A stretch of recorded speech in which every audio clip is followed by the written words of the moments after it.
Shalom, salam jumpa semuanya. Teman-teman pembelajar Alkitab bersama-sama saya.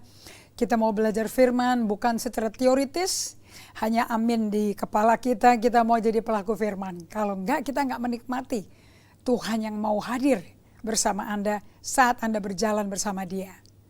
So, saya mau sapa semua teman-teman yang sudah menanti dari Sumatera sampai ke Papua, seluruh Jabodetabek. Saya senang sekali bisa berjumpa dengan Anda semua, dan saya masih menanti kesaksian-kesaksian dari pengalaman hidup berada bersama Tuhan dari setiap Anda. So, saya mau sapa Ibu Ratna Yulinawati yang sudah menanti, juga Ibu Kristianeke dari Soe ya. Juga saya mau mengucapkan terima kasih untuk Saudari Entri Wulan. Salam kenal Ibu Entri Wulan, senang sekali bisa bergabung dalam sesi Bible Study di live Facebook streaming ini. Thank you juga untuk Saudari Joyce Rimper and Jos Boyo dari Tondano, Minahasa. Wow, senang sekali, saya suka sekali sama daerah Tondano. Oke. Dan juga Bapak Teguh Suprijanto, terima kasih sudah setia mengikuti pelajaran ini. Greti Koro dari kota mana nih Greti Koro? Terima kasih. Sudah lama juga nggak mendengar suara saya ya. Well, senang sekali. Ibu mau bergabung. Saudari Teresia Halim, Ibu Teresia Halim, terima kasih untuk sudah bergabung. Semua pertanyaan Ibu sudah dijawab ya. Semua materi-materi yang saya pakai, yang sudah diterjemahkan dalam bahasa Indonesia, tersedia di Live Bookstore.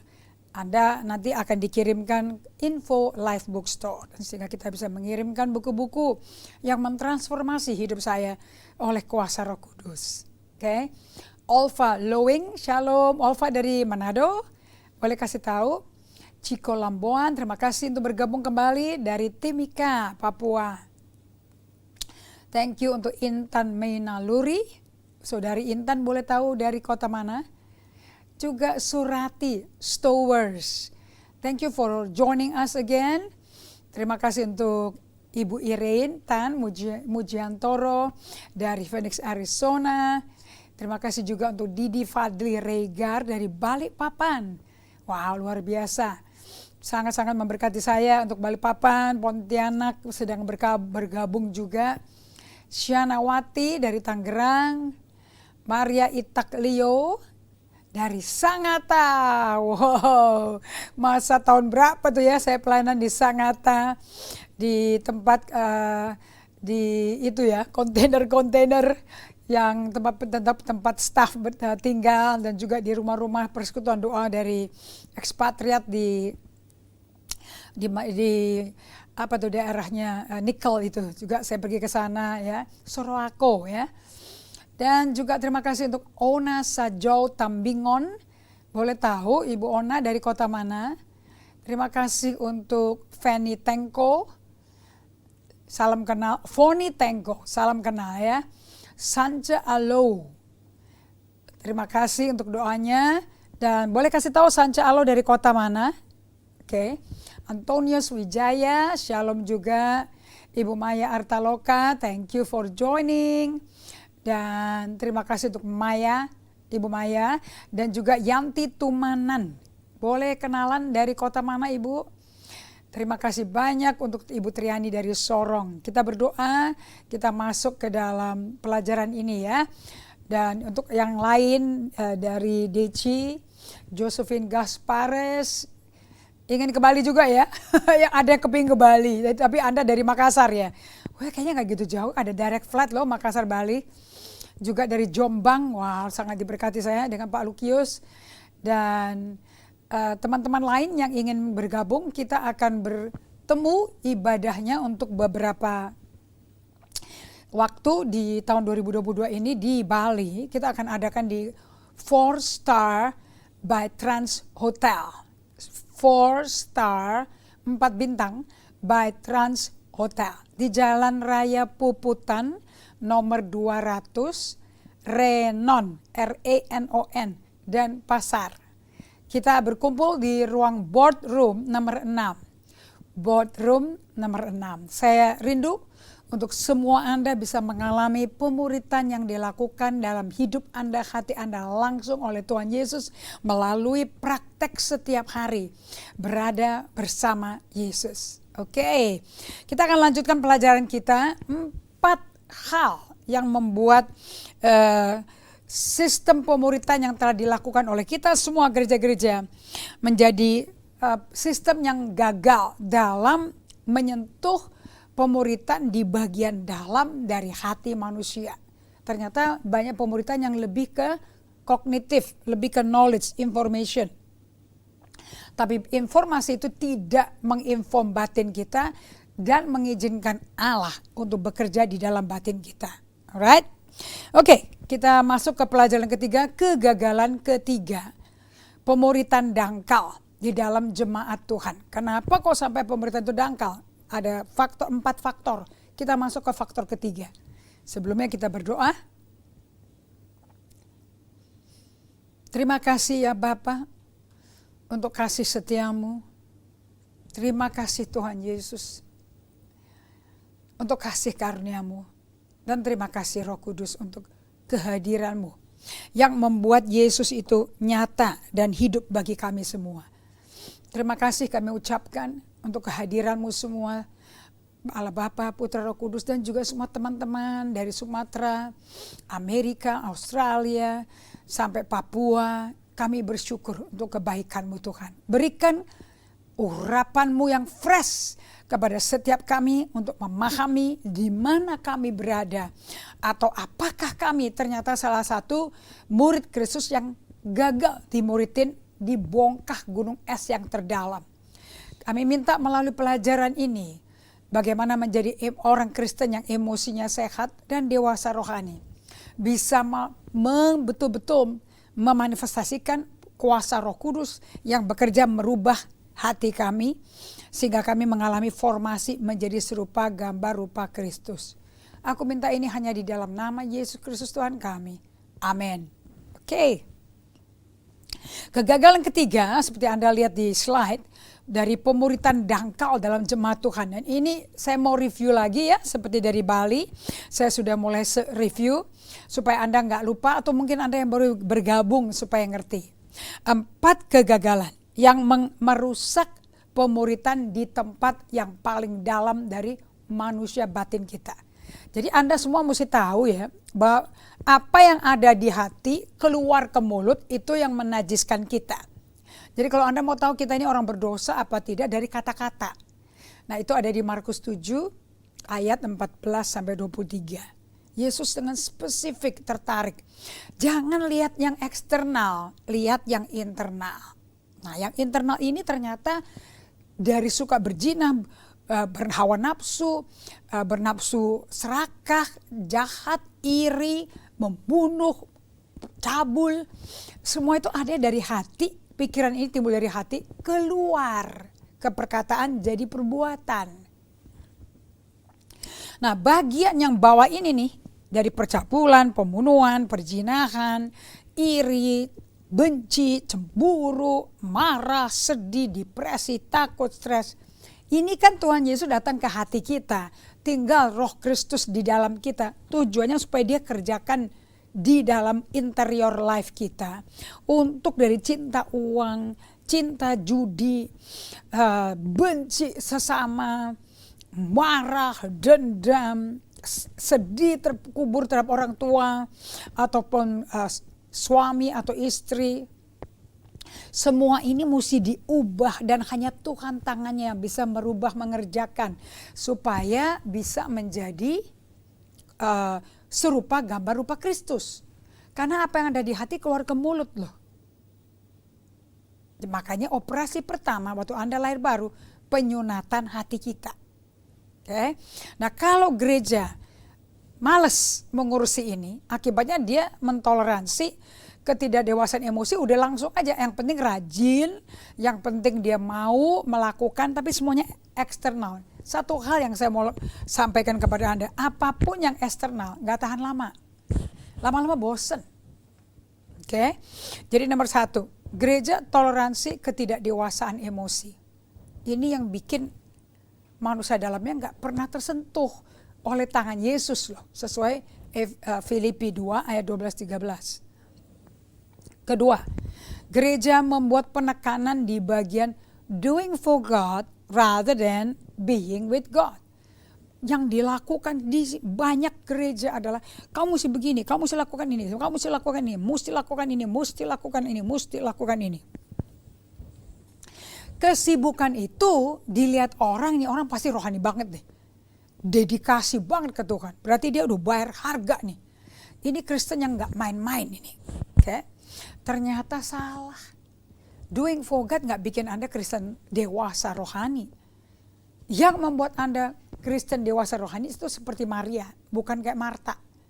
Marta tuh seksi repot dengan doing for God. Tetapi yang Tuhan mau adalah being with God, berada bersama Allah. Oke. Yang nomor 2 itu lebih banyak melakukan buat Tuhan daripada spending time alone with God. Waktu pribadi dengan Allah itu gak penting buat dia, karena kan gak ada suara, gak ada kejadian apa, jadi males. Nah, hati-hati, being with God bukan being with the man of God, bukan berada dengan hambanya Tuhan, tapi dengan Tuhannya langsung. Dan ini privilege yang diberikan pada semua orang percaya Yesus.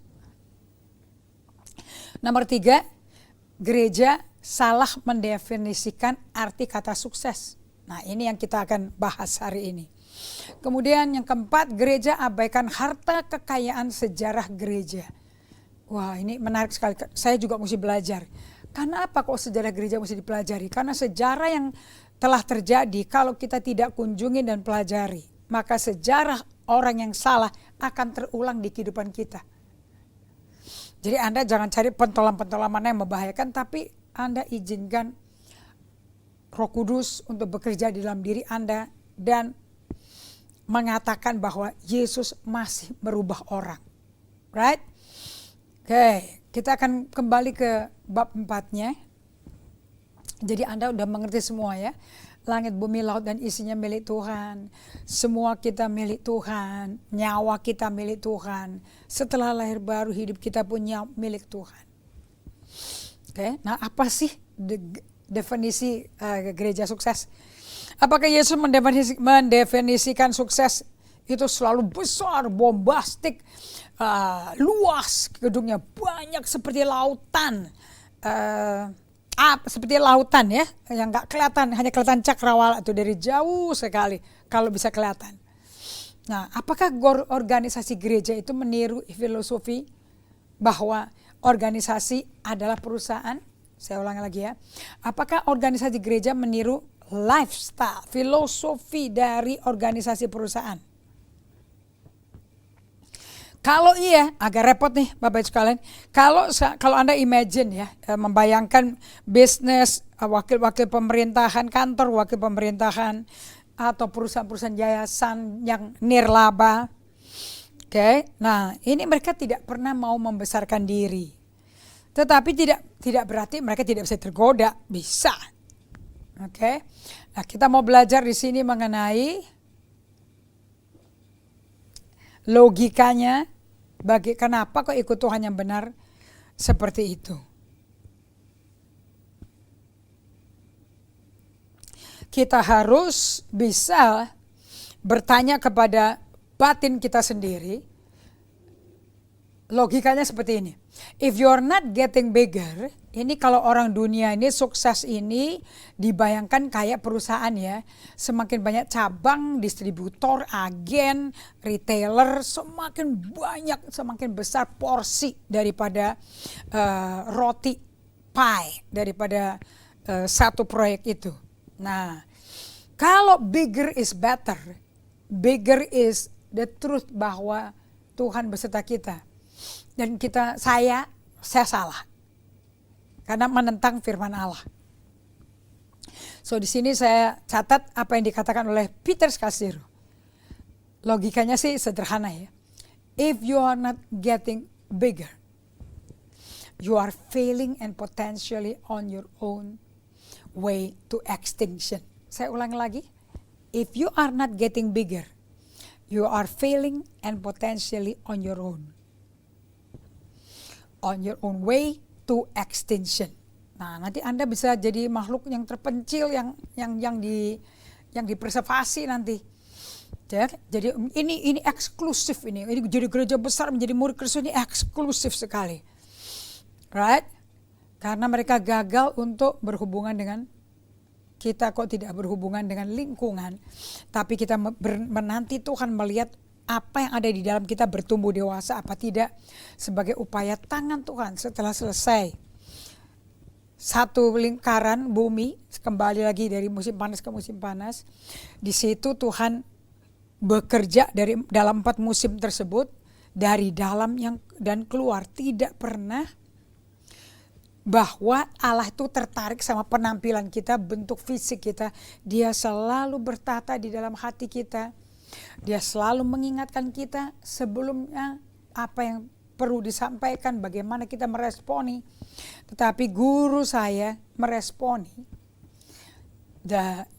Secara pribadi, saya juga punya mentor yang mengajarkan bahwa pemuridan sejati adalah pemuridan oleh Tuhan Yesus untuk merubah, mentransformasi, membentuk daripada spiritual formation kita. Gak heran loh, gereja pun lebih kurang melakukan yang sama kayak perusahaan-perusahaan di mana dikatakan getting bigger is better. Anda gagal total loh di musim digital ini, di mana Anda tidak mengerti caranya belajar digital. Tapi tidak berarti digital akan berhenti karena Anda nggak ngerti kan. Nah, tidak heran gereja pun lebih kurang sama melakukan hal yang sama. Gereja ngukur sukses dari 5 hal ini loh kalau tanpa Tuhan. Jumlah besar selalu menjadi goal kita. Mengukur pertambahan keadilan. Mengukur pertambahan kehadiran, persembahan, jumlah kelompok sel, dan berapa orang yang melayani atau berapa orang yang dibaptis. Nah, kalau itu jumlahnya banyak berarti Tuhan berkenan sama kita, berarti kita udah bener tracknya. Tapi kan yang terkenal Anda, yang terkenal gembalanya, terkenal pendetanya. Tetapi yang Tuhan mau adalah setiap domba setia dengan gembalanya, bahkan harus dekat dengan gembalanya. Namun orang sekarang, gembalanya sekarang melihat mengukur pertambahan jumlah orang, jumlah kelompok sel, itu tanda 100% orang itu melayani dia. Nomor 3, berapa banyak sih keselamatan dan baptisan? Nah, ini kalau pertanyaan Anda kayak gini, coba hitung. Berapa banyak dari gereja yang menerapkan program yang menarik-narik, semua yang dulu nggak ada sekarang jadi ada. Terus yang kelima, berapa cabang tuh gereja mereka? Ada sampai 1.000, 100. Nah, kalau pertanyaan ini, 5 pertanyaan ini mengganggu Anda itu bagus sekali untuk Anda bertemu muka. Apakah Anda orang seperti ini? Kita lihat ya, bagaimana cabang gereja itu dibangun. Cabang gereja bisa dibangun melalui anggota keluarga yang berada tersebar diaspora ya, dan tetapi sudah dibentuk secara dewasa rohani, pembentukan karakter Kristus di dalam utusan kita. Itu jauh lebih sulit daripada mengisi otak daripada murid Kristus. Beda sekali. Kita kembali ya, jadi tidak heran gereja pun lebih kurang melakukan yang sama. Gereja mengukur suksesnya dari 1, jumlah besarnya selalu menjadi goal. Mengukur pertambahan kehadiran persembahan, jumlah kelompok sel, berapa orang dilayani, berapa banyak keselamatan dan baptisan, program-program baru dalam menjaga gerejanya, berapa cabang gerejanya. Nah, kalau Anda bisa sampai mengembangkan sayap kiri kanan, perasaan hebat karena pertumbuhan jumlah besar yang dahsyat sama dengan sukses dong. Jika sejumlah berkurang, kita merasa gagal. Tidak masalah gereja mengukur persembahan. Tidak ada masalah gereja mengukur persembahan, progresnya bagaimana dari angka kehidupan. angka kehadiran. Itu ekuivalennya apa dengan menjadi menjadi gereja yang fokus kepada kuantitas, ketenaran, kesukaan, tapi tidak hebat di dalam pertumbuhan jumlah besar dari musim seperti ini. Oke. Nah, problemnya kalau Anda memusatkan kepada gereja yang sukses-sukses saja, nah kita kepingin tahu suksesnya itu apa sih definisinya. Majority menjawab untuk mendapat pengikut Kristus, untuk memuridkan sebanyak mungkin. Nah, kalau Anda mau muridin para hamba Tuhan, saya anjurkan Anda dimuridin dulu sama Yesus. Kalau Anda tidak dimuridin Yesus, tidak mungkin Anda bisa memuridkan. Saya lanjut ya. Problem terjadi pada waktu kalau orang sudah mulai tenang, bisa diajak ngomong. Problem terjadi pada satu-satunya alat pengukur kesuksesan adalah jaminan jumlah orangnya. Jumlah orangnya. Nah, jadi sukses karena kenaikan jumlah orang yang hadir saja di hati kita. Itu tidak menentukan sukses di mata Tuhan Yesus loh. Kalau sukses di mata Tuhan Yesus itu apa sih? Definisinya apa sih? Definisi sukses kalau dari versi Tuhan Yesus sendiri, sukses sesuai firman Tuhan yang diilhamkan Roh Kudus adalah menjadi pribadi yang sesuai panggilan Allah dan melakukan sesuai panggilannya. Panggilannya Allah, sesuai jalan-jalan Allah, dan sesuai jadwal waktu Allah. Saya ulangi lagi. Anda kalau mau screenshot yang ini. Kalau Anda berkata, aku pasti masuk surga, berarti Anda hidup seperti bagaimana Anda terlena di samping Bapak. Nah, waktu itu Anda bisa ngomong nggak? Nomor 1, sesuai firman Allah, saya menjadi orang yang Allah memanggili kami, yang Allah telah panggil, dan melakukan kehendak Allah di waktunya Tuhan. Saya ulangi ya, sukses kalau berdasarkan firman Allah, itu adalah sukses dari cerita mentaati firman Tuhan, menjadi orang yang Tuhan mau dan melakukan kehendak Tuhan di dalam waktunya Tuhan, presisi waktunya Tuhan, dan sesuai waktunya Allah.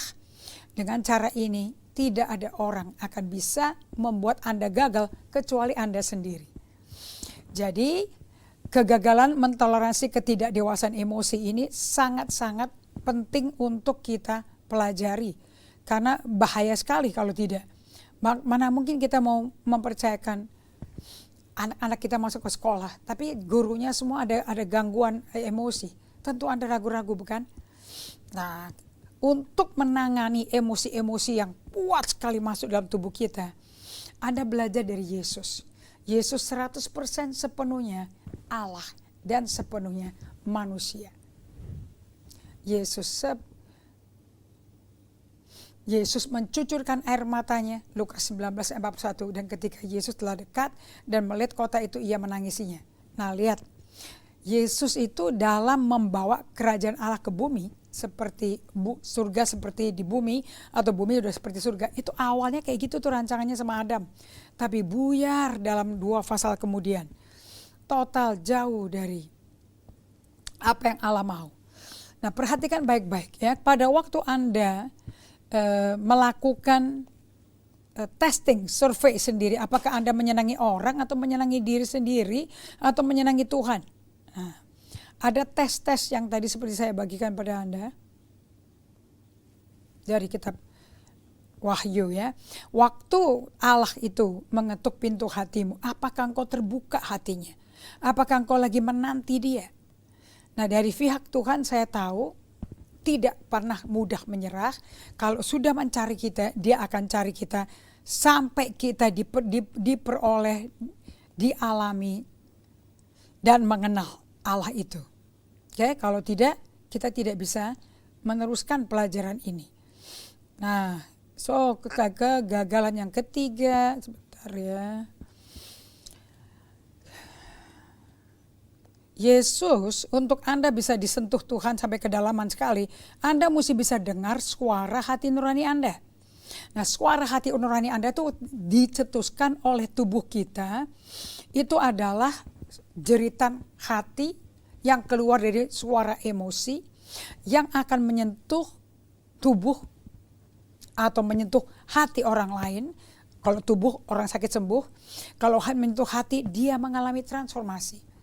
Nah, Yesus 100% waktu di bumi itu Allah loh, sepenuhnya manusia loh. Yesus mencucurkan air mata di gunung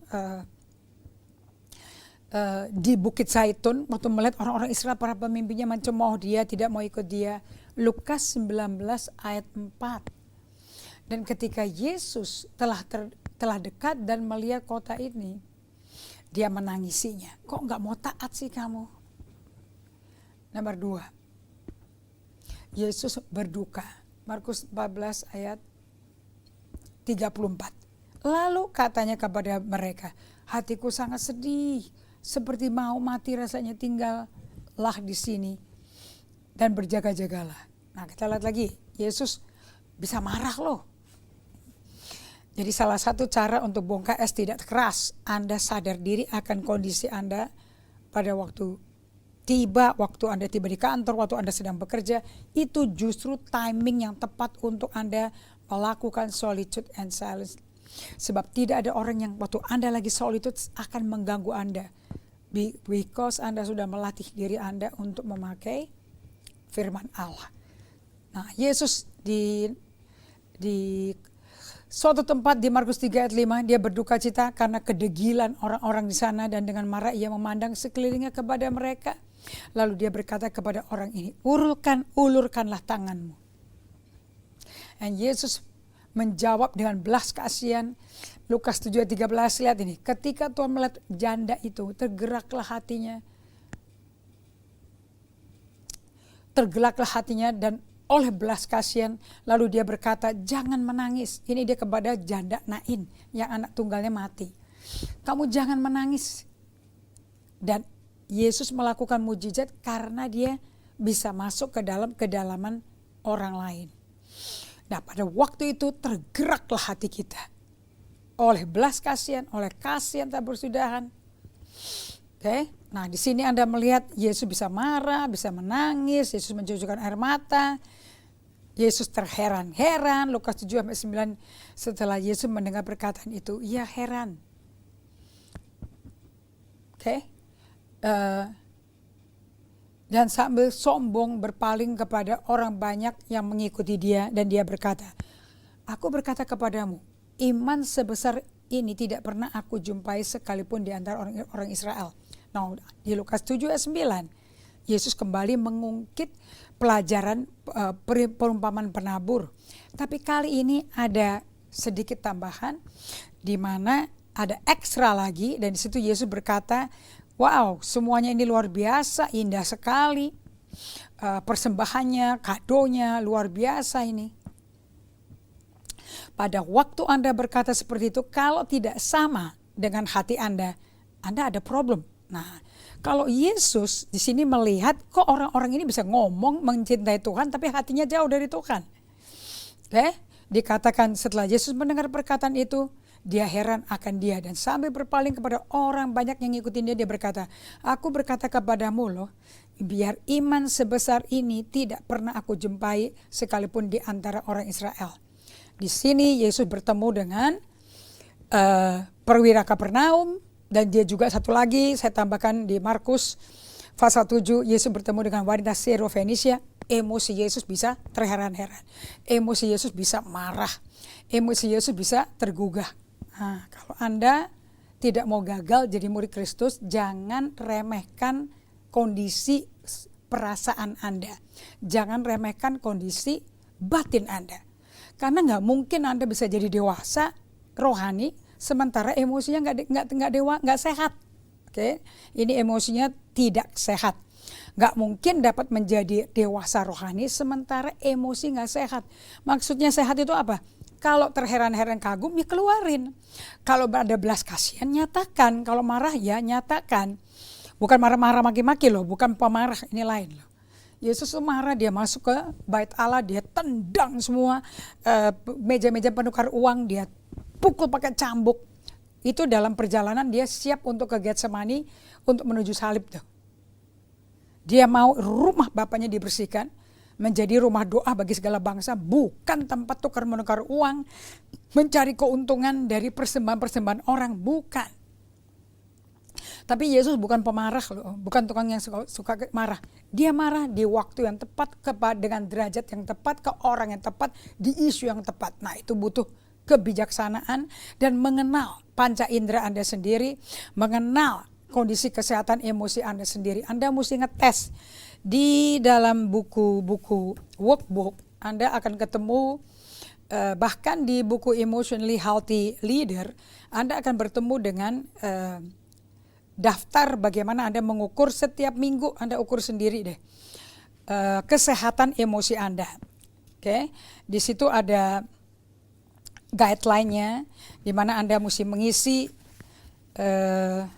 itu di workbook dari Anda mengisi di dalam buku ini kesehatan emosi Anda dari 4 macam pemuritan yang kita alami melalui buku ini. Anda bisa tahu, oh, bulan lalu saya masih bayi, bulan ini aku lihat lagi 3 bulan kemudian atau bulan depannya, oh aku sudah menjadi anak kecil emosinya.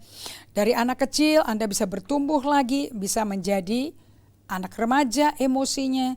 Dari emosi remaja ke emosi dewasa. Oke, ini di workbook dari Emotionally Healthy Relationship, Anda bisa mendapat tesnya. Bahkan di Facebook dari Emotionally Healthy Spirituality, Anda bisa mendapat alat itu untuk mengetes. Saya lompat di sini. Saya ada kasih pertanyaan di sini, apakah kita sebagai pemimpin masih menekankan kerohanian di atas memperhatikan kesehatan emosi kita? Oke. Nah, kalau Anda masih menekankan lebih rohani dan gak mau perhatikan emosi Anda sehat apa enggak, Anda akan gagal loh mencapai definisi sukses yang Tuhan Yesus berikan. Karena untuk bisa menjadi sukses seperti definisi Yesus, kondisi emosi Anda harus sehat. Dengan kata lain, Anda nggak bandingin diri Anda dengan orang lain. Makanya jumlah besar, jumlah berapa jiwa yang dibaptis selam, jumlah nilai ekonominya, jumlah kelompok selnya, berapa banyak program yang Anda miliki di gereja Anda sibuknya luar biasa, jemaat sibuk semuanya, berapa cabang gereja udah dibuka di seluruh Indonesia. Nah, kalau perasaan hebat ini dan hanya timbul karena Anda banding-bandingin sama orang lain, karena pertumbuhan jumlahnya besar, ya, dan itu Anda samakan sebagai sukses. Dan kalau jumlahnya nggak naik-naik, plateau atau bahkan berkurang, ada yang keluar, pasti Anda orang gereja yang gagal, oke? Dan Anda merasa yakin dan teguh bahwa mengukur progres kesuksesan itu dari angka, dari numerik aja. Pada suatu hari Anda akan mengalami problem berat, di mana waktu Tuhan Yesus datang membawa tali sifat alat pengukur. Mana yang betul-betul bertumbuh dewasa sesuai definisi kerajaan surga, mana yang definisi dunianya yang dipakai. Kalau Tuhan pakai alat barometer untuk mengukur, ini betul-betul enggak ya pertumbuhannya ini betul-betul karena kualitas daripada murid-murid Yesus itu terbentuk di dalam gereja-gereja lokal itu, sama kayak Allah Bapa membentuk manusia Yesus. 30 tahun disembunyikan loh. Dia gede bersama bapaknya yang tukang kayu atau tukang kontraktor, dia juga menjadi tukang kontraktor. Tapi waktu dia dibaptis selam di Sungai Yordan, Allah langsung declare, ini loh anakku kepada yang aku berkenan. Di gunung dipermuliakan, di mana ada Petrus, Yohanes, Yakobus, di situ Yesus berbicara dan berubah rupa. Kayak di gunung kemuliaan Allah. Di situ Petrus ngomong, kita mau bikin, karena dia lihat ada Musa, ada Elia, kita bikin yuk aliran Musa, aliran Elia, kita bikin kemah Musa, kemah Elia, tapi Allah intervensi. Kamu dengar, ini loh anakku kepada yang aku berkenan. Dan ditambahin, di bedanya dengan sungai Yordan. Dengarkanlah dia. Petrus rupanya selalu punya pendapat sendiri tentang Yesus dan dia yang dikte Yesus mesti seperti apa. Kali itu dia di-stop sama Allah dan dikatakan, stop kamu ngomong, dengerin apa yang dikatakan Yesus. Jadi sukses hanya karena kenaikan jumlah orang yang duduk di tempat gedung ibadah Anda berdasarkan absensi, kehadiran. Nah, kalau cuman itu dan Anda tidak melihat yang hadir itu kualitasnya kayak apa? Apakah mereka semua ditransformasi serupa gambar rupa Kristus? Alat pengukurnya yang Anda pakai sama alat pengukur Yesus sama enggak? Kalau jumlah orang dan kehadiran, alat pengukurnya beda. Kalau Yesus alat pengukurnya cuma satu.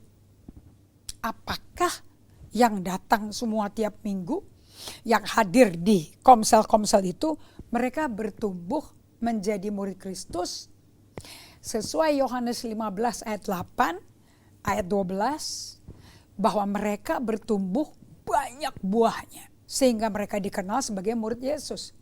Buahnya tentu gak mungkin dong buah jambu kan, tapi itu buah kebenaran, buah roh. Nah, kalau semuanya bertumbuh dengan buah-buah roh, Yesus berkata, buktikannya apa? Mereka murid Kristus. Mereka mengasihi sesama seperti Yesus mencintai kita. Itu alat ukur dari Yesus. Jadi definisi suksesnya Tuhan itu seperti ini yang saya sudah bagikan ya. Sukses sesuai firman Tuhan adalah menjadi pribadi yang sesuai panggilan Allah. Dan karena itu melakukan sesuai panggilan Allah dan kehendak Allah. Sesuai jalan-jalan Allah, caranya, ya, pendekatannya, approach-nya. Dan hidup sesuai gaya hidupnya Allah. Dan bekerja di dalam timingnya Allah, sesuai jadwal waktunya Allah. Saya tambahin ya, menjadi pribadi yang sesuai panggilan Allah untuk melakukan sesuai kehendak Allah di dalam panggilan itu, yang dijalankan sesuai jalan-jalannya Allah dan sesuai waktu timetable-nya Allah. Jadi sukses ini saya belajar dari Peter Tanci, dari Peter Scazzero, dari Robert Clinton, Bill Clinton, ya, mengenai how to develop leader.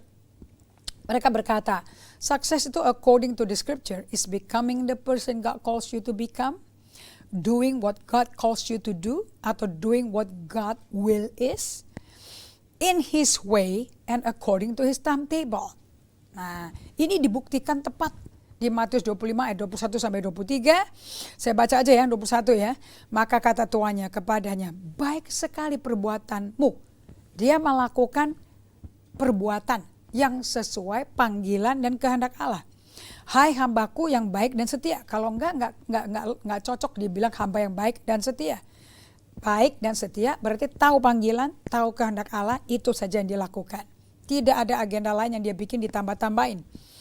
Engkau telah setia dalam perkara kecil, aku akan memberikan kepadamu tanggung jawab dalam perkara yang besar. Kalau kau setia dengan yang kecil dapat dipercaya, Anda akan mendapat promosi. Nah, tapi promosi dari Tuhan, bukan dari orang. Tidak ada jaim.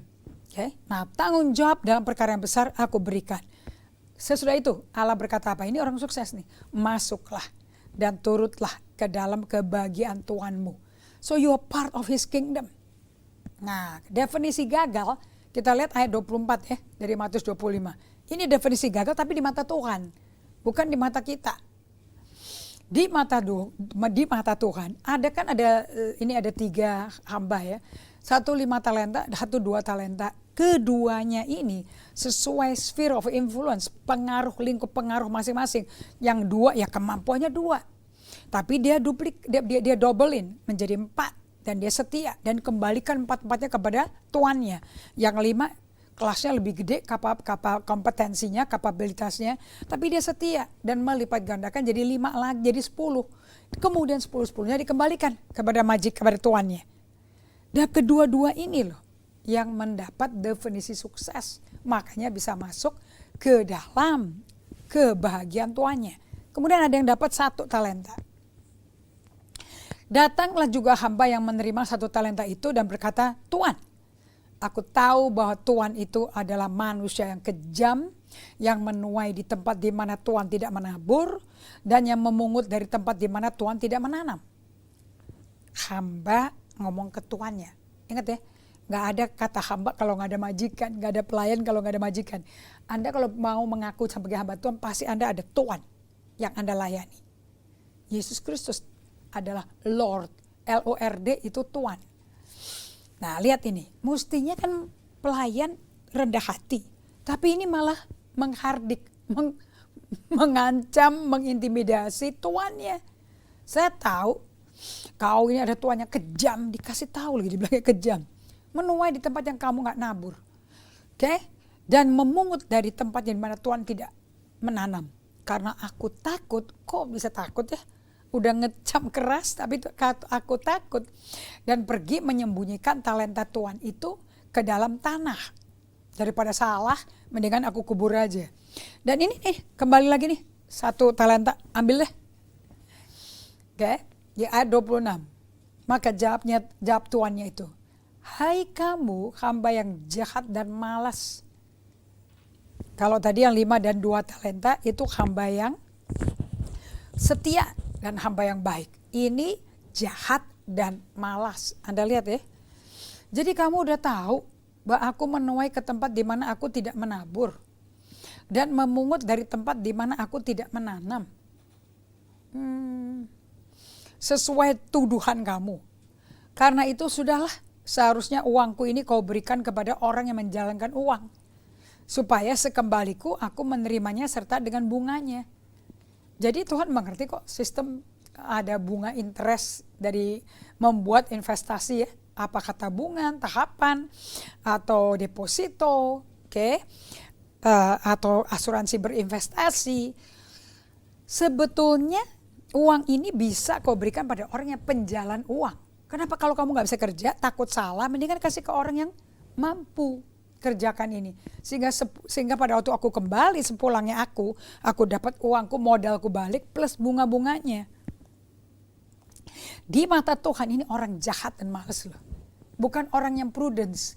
Bukan orang yang bijaksana dan hati-hati sekali dengan hartanya orang.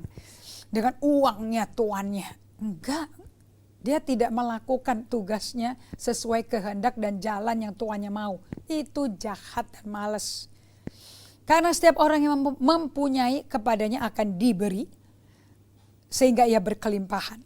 Jadi Tuhan mau Anda semua bisa hidup berkelimpahan kan. Berkelimpahan hadirat Tuhan, berkelimpahan Roh Kudus, right? Tapi siapa yang tidak mempunyai hikmat dan ketaatan dan mendengar firman Allah, apapun juga yang ada padanya akan diambil daripadanya. Suka apa nggak suka, jangan kaget kalau Anda tampil semakin menurun, berkurang. Kenapa? Karena Anda tidak melakukan seperti apa yang tuannya mau. Dengan cara yang tuannya mau, melakukan kehendak tuannya di timetable-nya Tuhan. Kalau Anda seperti itu, melawan definisi suksesnya Tuhan, ayat 30. Coba baca sama-sama. Dan campakkanlah hamba yang tidak berguna itu ke dalam kegelapan yang paling gelap. Dan campakkan hamba yang tidak berguna itu ke dalam kegelapan yang paling gelap. Jadi di neraka itu gelap sekali. Tapi pitch black-nya itu ada gradasinya. Kalau sudah gelap semua, ada yang masuk lebih gelap lagi. Di sana terdapat ratapan dan kertak gigi. Nah, seperti saya udah bagikan, di neraka emosi itu hidup loh. Di neraka itu jiwa itu hidup. Bukannya mati. Kalau mati, kenapa mesti meratap? Meratap itu kan sedih.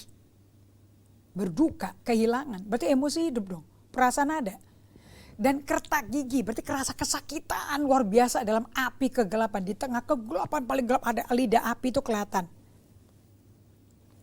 Nah, kalau Anda berkata bahwa kalau angka bertambah itu bisa dan bertumbuh pesat jumlah orang yang datang.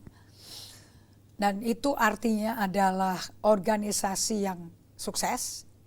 Dan kalau secara angka bisa bertambah banyak pesat sekali, bagi sinode atau bagi gereja. Namun secara aktual gagal. Bisa nggak? Kalau Anda udah belajar tadi 5 2 talenta versus yang 1 talenta. Yang kecil nih, ada gereja kecil, anggap sepele. Dan gak mau ngapa-ngapain, ya cuma segini gerejanya. Dibandingin yang lain tetangga-tetangga, wow mega church man, gede-gede. Ya udah deh aku males deh, aku gak usah melakukan apa yang Tuhan suruh. Hati-hati loh, gereja kecil males itu juga ada. Tapi ada gereja yang bisa besar kemudian berkurang, tapi sukses. Ada gereja yang tambah terus, tapi gagal. Ini di mata kacamata Tuhan loh. Oke, ada yang bisa secara jumlah menurun, namun secara aktual sukses. Nah, kata sukses ini muncul di Alkitab di mana? Saya udah bagikan ya. Yosua 1 ayat 8, terutama dari New King James Version. That this book of the law shall not depart from your mouth, but you shall meditate in it day and night, that you may observe to do according to all that is written in it. For then you will make your way prosperous, and then you will have good success. Nah, apakah semua jumlah yang bertambah pesat mengisi bahkan tambah kursi terus tiap minggu di seluruh ibadah?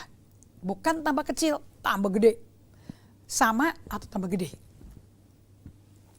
Kualitasnya orang-orang yang duduk dan berdatangan bertubi-tubi ya, gerombolan datang semua.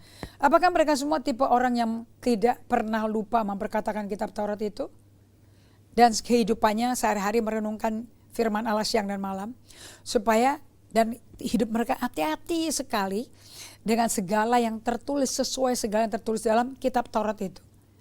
Kalau iya, perjalanan setiap orang yang datang berbondong-bondong ke dalam ibadah kita, itu akan berhasil sukses perjalanannya dan memperoleh keberuntungan yang baik, good sukses. Nah, sekarang kalau jumlah kuantitas itu, kualitasnya orang-orangnya tidak seperti Yosua 1:8, berarti jumlah besar nggak menjamin dong ya. Anda sukses, gereja kita sukses. Sebab semua numerical marker, itu namanya markernya itu di numerik ya, itu konsis menekankan terus jumlah kehadiran itu penting, luasan gedung penting, banyaknya tempat parkir penting, banyaknya program kerja penting, budget ekonomi yang besar penting, harus berada di, oke? Nah jangan lupa, untuk budget yang besar, kita harus berada di kursi belakang dan mendengar Tuhan Yesus di kursi depan. Anda ngerti gak maksudnya? Untuk dapat budget yang besar, harus Anda berada di kursi belakang untuk bisa mendengar Tuhan Yesus di kursi depan. Oke, syaratnya jemaat sukses itu di mata Tuhan adalah hidup Anda ini tetap abiding in God apa tidak? Tetap berada tinggal di dalam Yesus apa tidak? Karena kalau tidak abiding in Jesus, Tuhan Yesus nggak bisa menjamin bahwa yang duduk di kursi belakang untuk mendengar Yesus di kursi depan atau mendengar Yesus di panggung. Semakin jauh, semakin nggak dengar, pokoknya asal udah hadir aja, ya udah, itu namanya udah Kristen. Hati-hati saudara-saudara. Yang namanya sukses itu Yohanes 15 ayat 1 sampai 8. Jika engkau tetap diam di dalam aku diam di dalam kamu. Itu sudah hidup sama-sama, saling masuk ke dalam satu sama lain. Kehidupan Yesus sama kehidupan kita udah sama, adanya kehidupan Yesus. Kehidupan manusia duniawi udah gak ada. Tapi untuk bisa mengalami ini, harus tinggal tetap diam di dalam satu sama lain, dalam Allah dan dalam sesama. Kalau tidak tinggal di dalam Yesus, Anda nggak mungkin bisa mengalami kehidupan pemuritan dari Allah. Contoh ya, Mazmur 23. Tuhanlah gembalaku, takkan kekurangan aku. Dia membaringkan aku di rumput hijau. Dia membimbing aku di sungai yang tenang. Dia segarkan jiwaku. Untuk bisa mengalami menyegarkan jiwaku itu bahasa Inggrisnya restore my soul. Untuk mengalami restorasi di emosi kita, di jiwa kita, dari rusak emosinya menjadi emosi Yesus, kelasnya Yesus. Anda mesti dekat sama gembala loh. Gak ada domba jauh dari gembalanya, gak ada. Apalagi mau jadi gembala yang terkenal baik. Kemudian katanya di Mazmur 23, dia membaringkan aku. Kalau bahasa Inggrisnya, he make me to lie down. Berarti domba itu susah untuk duduk diam di atas rumput. Maunya berdiri, maunya lihat kiri kanan lari, bingung. Nah kalau dia bisa dibaringkan di padang gurun, dia tenang. Itu ternyata perlu bantuan gembala tuh. He make me lie down. Berarti gembalanya bikin saya rebahan di atas rumput hijau. Dan dia bimbing kita ke sungai yang tenang. Domba takut minum air di air terjun, air laut, nggak bisa dia. Harus air yang kecil, alirannya tenang. Itu domba tuh. Tapi Yesusnya, gembala yang baiknya, yang mesti bikin rebah, makan kenyang, kemudian dibangunin lagi, bawa giring ke sungai yang tenang, minum dari air tenang, baru jiwanya itu direstorasi kalau bahasa Inggrisnya. Atau bahasa Indonesianya di-restore, disegarkan. Nah, setelah disegarkan jiwanya, ayat berikutnya ngomong apa? Dan dia menuntun aku ke jalan yang benar karena kebenarannya. Dia tuntun aku ke jalan yang benar karena kebenarannya. Pada waktu Anda berjalan, dibikin tiduran di atas rumput, dituntun, diberdiriin lagi, dituntun ke sungai yang tenang, restorasi jiwa dari tangan Tuhan itu bekerja di dalam batinnya domba itu terjadi. Kemudian dibikin sama gembala yang baik itu jalan di jalan yang benar. Karena namanya kebenaran. Sesuai namanya, begitu yang dia kerjakan dalam kita. Jadi kunci dari orang sukses, satu aja orang sukses. Hamba Tuhannya, tim kepemimpinannya, kemudian pastoralnya, itu akan nurun ke jemaat. Gaya hidup gembala kepada domba. Pada waktu Anda dituntun ke jalan yang benar, demi namanya kebenaran, Anda akan berkenalan dengan yang namanya koreksi, yang namanya teguran, hardikan, supaya Anda terus berjalan dalam kebenaran. Banyak orang Kristen gak suka, maunya rumput hijau aja, tapi gak suka tuh berjalan dengan kebenaran Allah, dikoreksi gitu, dilurusin gitu. Dia mungkin sesuai tali sifatnya Tuhan, firman Allah. Sama kan kayak saya lihat, Tuhan, marilah datang padaku, kau letih lesu beban berat, aku beri kelegaan. Pasanglah kuk yang kupasang. Sebab belajarlah dari aku, sebab aku ini lemah lembut dan murah hati dan rendah hati. Maka engkau akan mendapat kelegaan. Kemudian dikatakan, aku mau pasangkan kukku ke atasmu. Nah, barang siapa memakai kuk ini, kamu akan dilegakan. Kuknya enak soalnya, bebannya ringan. Kamu pasti lega. You find rest in your soul. Jadi untuk bisa masuk ke dalam kondisi yang mudah dituntun di tengah padang berumput hijau, sungai yang tenang, si dombanya itu perlu dikuk. Nah, saya tanya sama Yesus, kenapa ya kok ngajar mengenai kuk yang enak, beban ringan kok agak susah ya untuk orang mengerti ya bagaimana ikut Yesus. Sebab orang-orang pada suka kata enaknya, tapi gak mau kuknya. Nah, kuknya itu kebenaran itu. Nama Tuhan Yesus adalah kebenaran. Dialah jalannya. Jadi Anda gak bisa pakai kuk kebenarannya. Bukan kebenaran diri sendiri, apa kata dunia. Tapi kebenarannya Yesus. Anda gak bisa loh pakai itu loh. Gak bisa hidupin loh. Kecuali Anda berada di jalan. Di dalam Yesus. Bersama Yesus. Berada bersama Yesus. Solitude, silence in Christ. Jadi kalau Anda gak disiplin dengan new habit. Enak apa gak enak.